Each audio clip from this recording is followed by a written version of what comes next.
All right, class. Sergio Silva Jr. here, doing our week 8 discussion board video. I am going to use option 1 as my main topic for this video. I'm going to leave my references right at the bottom as per usual. And we are focusing on the ethical nature of assessments and testing tools, which is a never-ending discussion. I feel like my ethics in law class and every week of whatever class that has the ethical focus really has. I feel like they bring about or provoke the most animated and the most seemingly never-ending discussions, which I absolutely love. But what that says to me is how much gray area there really is in the ethical world, with so many different perspectives and countless different walks of life and a million and a half different situations that naturally would call for a myriad of different assessment tools and testing tools. It gets even more complicated when you bring in um, sound a sound code of ethics and a further layer being culturally competent assessment decisions. So I'm going to go in and I'm going to talk about kind of the main categories or the backbone, if you will, of some of these code of ethics, their standards, right? Um, so we know what assessments and testing tools are for. We've kind of covered that over the last 7.5 weeks. So kind of going into ways that we can ensure ethical and cultural competence um, when choosing an assessment tool, when administering that assessment tool, and when scoring that assessment, right? So starting off with competence. Competence is enormous, right? Not just legally, right? I just was reviewing my grade for my last assignment, and I skipped over the fact that I used a level C assessment tool. And if that was in the field, that would, potentially have not just ethical repercussions, but legal repercussions if it did reach the court of law. And so something to be super super careful about is not just does this land in your professional wheelhouse, but does it land also in your personal scope? Have you been trained on this? Have you been certified with this? Are you comfortable administering this? Are you comfortable scoring assessment X?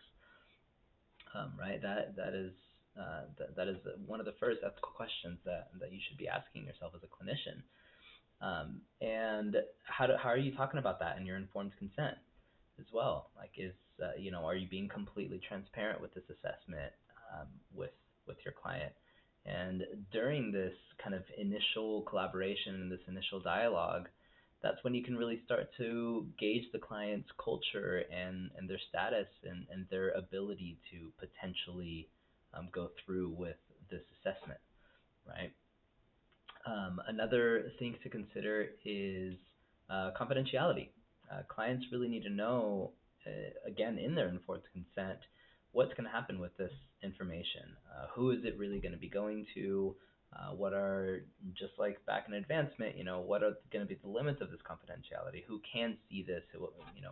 Um, in addition to who might naturally see it in the organization, what if there is some legal ramifications or some legal situations that kind of pull this into other people's views. Um, so doing the right assessment as well is an ethical obligation, right? We're seeing this a lot in our final paper assignment.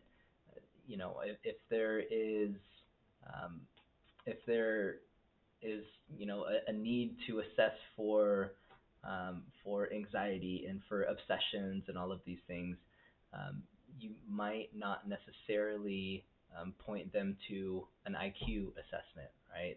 It's completely wrong. You're wasting clients' time.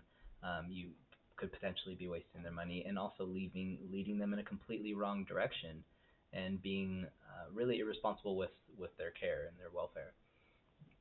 So, um, kind of the conditions of the assessment too doesn't necessarily have to do with just the environment. It needs to, of course, the environment needs to be um, conducive to completing an assessment, but you also need to look at the client's presentation. Are they in the right state of mind or a good state of mind to be able um, to properly administer or take an assessment.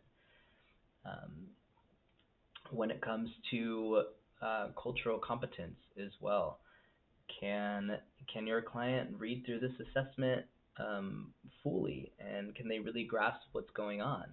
Is this assessment really geared towards developed for and researched for a a dominant culture that your client does not connect to or is not a part of, right? I feel like there's been so many sections, cultural competency sections of so many of my papers where over the last 2.5 years where this is a really big issue with instrument X or with modality Y, where these were all kind of formulated for this particular population and it doesn't really work well or doesn't take in these cultural elements of X, right? So something to really do your own homework on and really feel out your client unit.